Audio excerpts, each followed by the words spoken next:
Hello everybody. I have something to share with you now, and I chose this setting as it's kind of interesting. This is my father-in-law's workshop. He's a fourth generation traditional Japanese shoji screen maker. He's retired now, and the shop has a lot of character and charm, even though it looks a little bit dilapidated. I really love it back here. I like the lighting, especially with all of these different openings, these skylights and stuff. You get this wonderful natural ambiance. It's really nice. What I want to show you is a favorite from my collection of Japanese craft items. This is a Japanese Hina Ningyo, or a girl's day doll. Although it could be another type of doll. I deal with a lot of Hina Ningyo from collections and that families once had, and they appear like this. Although this one has some characteristics, it may make me think it may be something slightly different. I'm gonna put the head back in. I had pulled it out just a second ago to examine it. Let me put it back in place. This is how it should appear. Now, there's a lot of really nice characteristics. Just dropped part of the nice characteristics. Let me put that aside for just a second, lest I drop it again. They don't want to drop the baby. This doll is handmade, of course. It dates probably from the late 19th century to early 20th century. Could be up through the Showa period. It might be as into the 40s, perhaps, or so. But it's definitely a handmade piece, and one of the ways you can tell the older dolls is by the material that was used in producing them, as well as some of the craftsmanship as well. And let me go ahead and show you. For example, there's an old tag I had put on it. Pull that off. Let's take a look at the. Let's begin with the body. The body is made.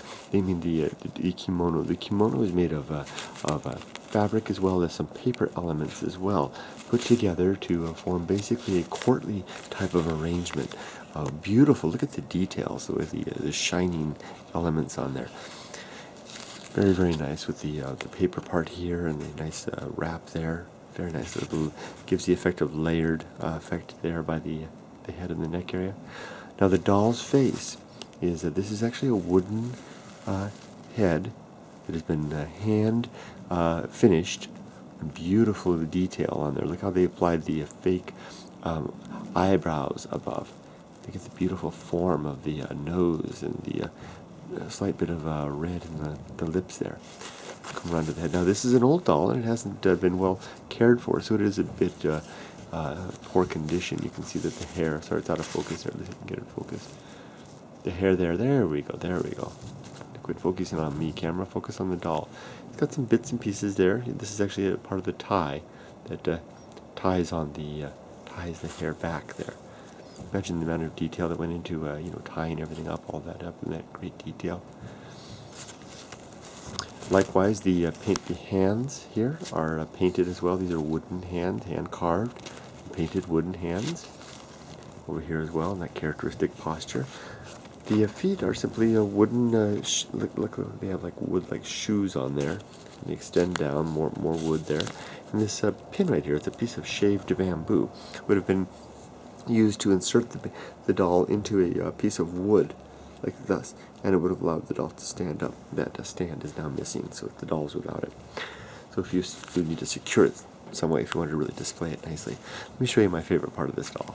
All of these dolls, the older dolls. With the newer dolls, these are all made of they're a lot of plastic and modern materials. They're very almost seem stamped out. These older dolls have a lot of character. It's going to seem a little strange, but here we go. If you pull, just kind of wiggle the head like that and pull off, you can pull the head right off. And if we look inside, we'll see, if we can get enough light in there, that typically there's a rice straw in there, packed in really tight, that this head piece just fits into. You can't see really well in there. I can see the paper. I can see the rice straw in there. Probably doesn't show up there. I should probably keep a flashlight with me for these purposes. Let's see. Probably can't, not focusing. Let me show you the head now. The head has so much character. I really, really love this. You can see the shaved bamboo here, shaved down to a point. My father-in-law here in this shop, he uses various, I don't know if he's got any sitting around, various knives and tools. He has an axe, not the same thing that he would have used, but here's one of his tools. This is an axe that he uses. And one of the skills of the craftsman is the ability to sharpen them and keep them at a very sharp blade. Now he's retired now, he doesn't care for them as much as he used to. But look at that, isn't that great? I love this thing. He's got, hundreds of knife-like instruments laying all around here in the shop. And he would have a smaller one that would be used to slice this. And the craftsman that made this would have done the same thing. Next time I do this, I'll keep one of those little blades handy. I wonder if he's got one laying around here. Just a second.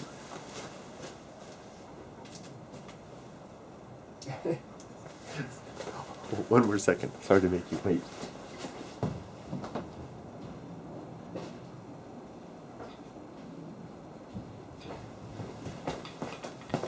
Thank you for waiting. I hope you'll find the wait worth it. So we're talking about sharpening the head.